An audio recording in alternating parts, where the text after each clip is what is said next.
aujourd'hui, nous allons parler des musiciens du XIIIe siècle, c'est-à-dire de la période qui nous intéresse,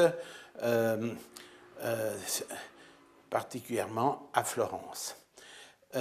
Pour qu'il puisse y avoir de la musique à cette époque, c'est-à-dire qu'on puisse avoir des musiciens qui puissent continuer d'exister et qu'on connaisse leur musique, il fallait bien que quelqu'un commence par inventer l'écriture de la musique. Et alors ici, sur cette représentation, nous avons ici Guido d'Arezzo, qui était un moine, et ce moine est le premier qui va écrire la musique. C'est lui le premier qui va trouver les arpèges pour pouvoir positionner la musique, les clés, tout va être fait grâce à ce monsieur. Il faut dire aussi qu'à cette époque, même une personne comme Alberti connaissait déjà les principes de la musique, mais toujours par le fait qu'ils avaient l'oreille absolue et ils pouvaient reproduire les sons d'une manière claire. Le plus connu de tous ces musiciens à l'époque, c'est probablement celui-ci, c'est-à-dire Landini. Landini ici, magnifique représentation de Landini, où on le voit en train de tenir un orgue portatif. Voilà, Landini, il écrit de la musique. Cette musique est écrite et c'est surtout de la musique sacrée qui est très généralement organisée d'une manière genre de ce que nous connaissons aujourd'hui des chants grégoriens. C'est donc des musiques avec différents canons, grâce à Alberti, on ira jusqu'à 4, donc 3 voix qui se superposent et ensuite l'orgue. Ici, nous vous avons mis une très jolie photo de la fameuse église où se situe la chapelle Brancacci, c'est-à-dire l'église des Carmes, donc l'église Santa Maria delle Carmine à Florence. Et à l'intérieur de cette église, il y a un très joli cloître où Bartolo da Firenze, un autre musicien de cette époque, écrivait la musique qui était ensuite chantée dans cette église.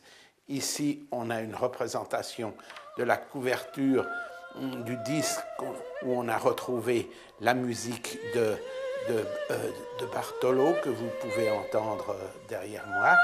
Et comme très souvent toutes ces musiques étaient dédiées à la Vierge, eh bien, on vous a mis ici une belle représentation d'une Vierge en bois.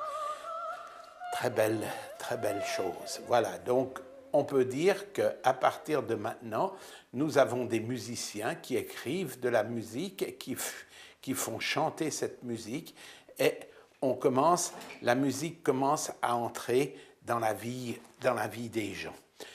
Ces musiciens étaient des gens très intelligents, pour la plupart étaient également mathématiciens, ou en tout cas des grammatologues ou des rhétoriciens importants. Ils connaissaient ces sciences de base, et notamment Landini, ils ont connu déjà très tôt un monsieur qui s'appelait Guillaume d'Occam, ou William d'Occam, comme on voudra, qui était un franciscain anglais. Ce franciscain anglais a inspiré ce William Occam a inspiré Umberto Eco pour le roman de la Rose. Et ici, vous voyez le signe connerie représentant William de Baskerville, parce qu'il a changé de nom pour le film, mais à quel point finalement il est proche de la représentation qu'on avait de l'époque de Guillaume Occam, ou encore plus valable. Ici, on voit qu'il a comme ça une tête un peu comme le signe connerie, et encore ici, on peut le voir. Ici, justement, William Ockham est pris à partie par des religieux dans le cadre d'une session de sanctions qui a lieu à Avignon devant le pape Jean XXII. Ici, on a Ockham. À côté, il y a son complice Michele da Cesena, qui est aussi un franciscain. On ne voit pas le troisième, mais tous les trois vont terminer en prison et après ils vont s'enfuir. Mais l'idée qu'a eue à l'époque ce monsieur William Ockham est énorme, parce que son idée, c'était qu'une proposition doit forcément être prédictive plutôt qu'explicative. Alors, cette chose-là, on peut dire qu'il est, en fait, par le fait d'avoir dit ça, il est un peu le philosophe des sciences modernes, il est un peu le père de la science moderne aussi dans sa façon de penser.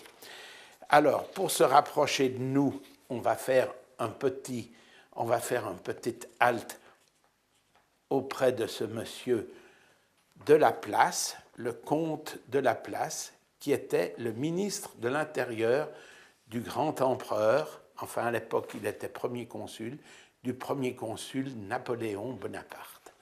C'est à ce moment-là que de ce qu'on a appelé après le rasoir d'Occam, c'est-à-dire ce qui coupe définitivement, a été repris à cette époque par ce monsieur Laplace dans une explication qu'il a donnée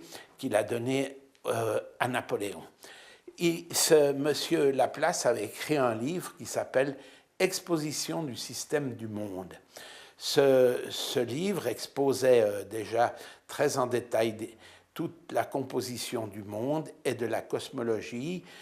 Cet homme, qui était très très intelligent, a mis au point déjà des calculs de probabilité qui allaient déjà assez loin.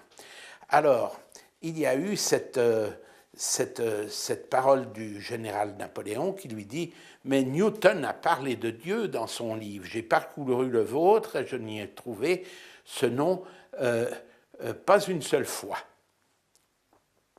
À quoi Laplace lui répondit laconiquement « Citoyen premier consul, je n'ai pas eu besoin de cette hypothèse. » Bien sûr, c'était un peu grave de traiter Dieu d'hypothèse, donc devant tous les autres qui étaient ici, les autres savants qui étaient présents à cette discussion, il est revenu très rapidement sur sa parole et il a dit « Cette hypothèse, sire, explique en effet tout, mais ne permet de prédire rien. En tant que savant, et que je suis à votre service, mes travaux doivent permettre une certaine prédiction. » Voilà, le mot est dit, et déjà la chose est lancée. Ensuite, c'est Russell qui va reprendre ça. Ensuite, Wittgenstein qui va reprendre ça. Ensuite, toute la science moderne sera inspirée par cette parole de ce monsieur Ockham, qui était l'ami des musiciens de Florence. On doit aussi présenter un autre ami de ce monsieur Ockham, qui est aussi un grand poète, comme on a présenté la dernière fois Pétrarque. Il s'agit de Giovanni Boccaccio, en français Boccace. Boccace, lui, il a écrit le Decameron, et ce livre, qui a été traduit naturellement en français, qui a fait l'objet de beaucoup de films, et qui est quand même quelque chose de très intéressant, parfois un peu galant, allant jusqu'à l'érotisme, d'autres fois un peu particulier. Ce livre a été illustré par Sandro Botticelli. Et nous avons repris 4 images qui montrent en fait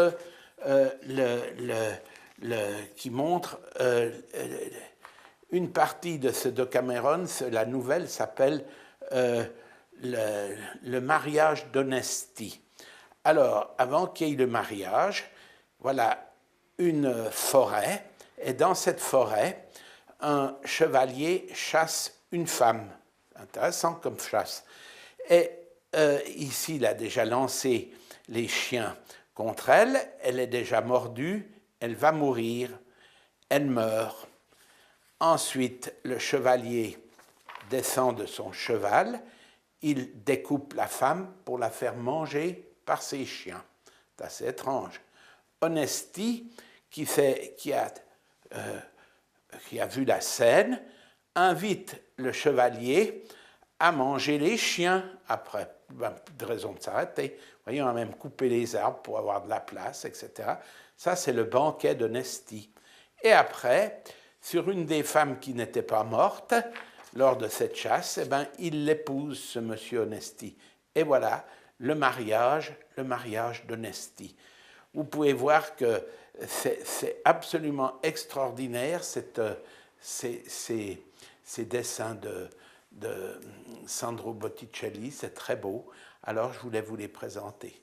Voilà, aujourd'hui, cette partie était dédiée aux musiciens, les musiciens qui sont naissants dans la Renaissance, qui vont ensuite avoir toute la gloire et tout ce qui va se développer depuis ce moment-là, et les braves que nous vous avons présentés, que ce soit